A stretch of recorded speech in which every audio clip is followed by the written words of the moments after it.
what if you are recording your podcast in person? How does that change the equipment that you're going to need? It does add some complexity, but the two main pieces that you'll need is going to be lighting, but we already established that artificial lighting you should have even if you're doing a solo thing remotely, so that should already be there. But you're going to have to think about wherever you're recording this in person, you're going to need to bring a lighting setup, something that's maybe portable or whatever. Number two is going to be a high quality camera. So you're not going to use your webcam that you were using before. You're likely going to use your iPhone or whatever your mobile device is.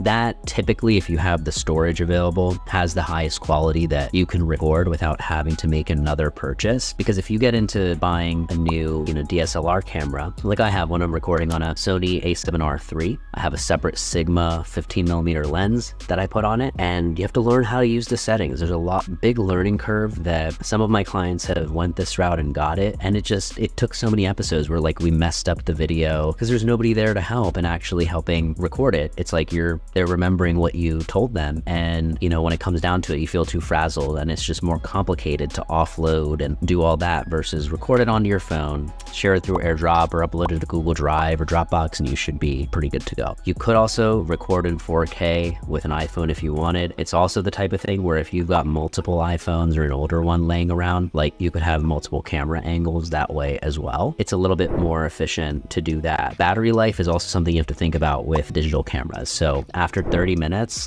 27 minutes, most of them shut down because of, preserving just kind of energy, and it's just to prevent overheating and things like that. There are some firmwares and things that you can do to break past that limit and record longer. But again, that's something you have to think about and do with a DSLR camera. And some people that I know are willing to do that, but a majority of them are no, this is just going to be one more barrier that allows you to not do the video podcast. You're going to give up on it. So use the phone. It's headache free. It saves you money, clear up some of your storage, and that is probably the best option for video. The third thing that you are going to need for an in-person recording setup is going to be an audio interface. So you've probably seen a lot of podcasts that got that big square box, the Focusrite thing with a dozen knobs on it, right? And it looks super complicated, like you're at a radio station. That's cool. That works too. It's great. It's high quality. I personally am a fan of the Zoom H6. So the Zoom H6, it's actually sitting on the other side there, but the Zoom H6 is something that, I've been using for over 7 years now, and it's literally fits in the palm of my hand. Let me see. So look, this is the Zoom H6. It fits in the palm of my hand, right? It can fit in a backpack, and it's got 4 inputs. So an XLR cable is going to get plugged into here,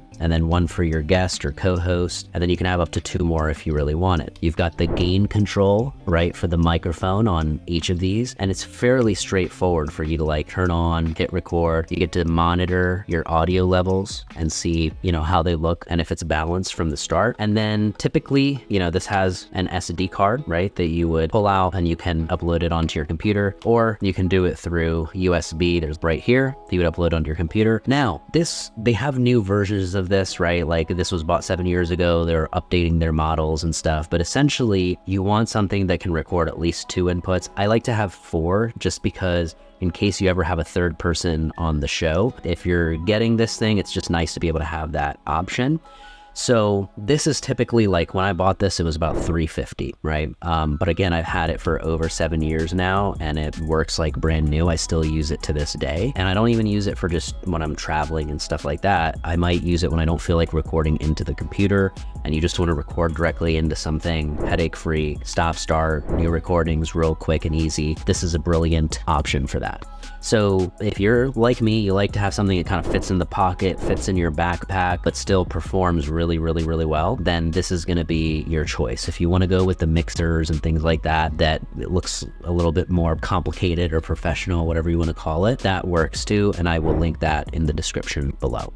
But those are the 3 main differences in terms of your recording setup when you're doing an in-person show. Of course, you're going to have multiple microphones, right? So that is a given. So choosing kind of a stand, or you having a boom arm, where are you kind of latching this stuff onto? That's kind of important. Handheld mics are really good. I've done a review on that. The Shure SM48. It's like $40-50 for that handheld microphone.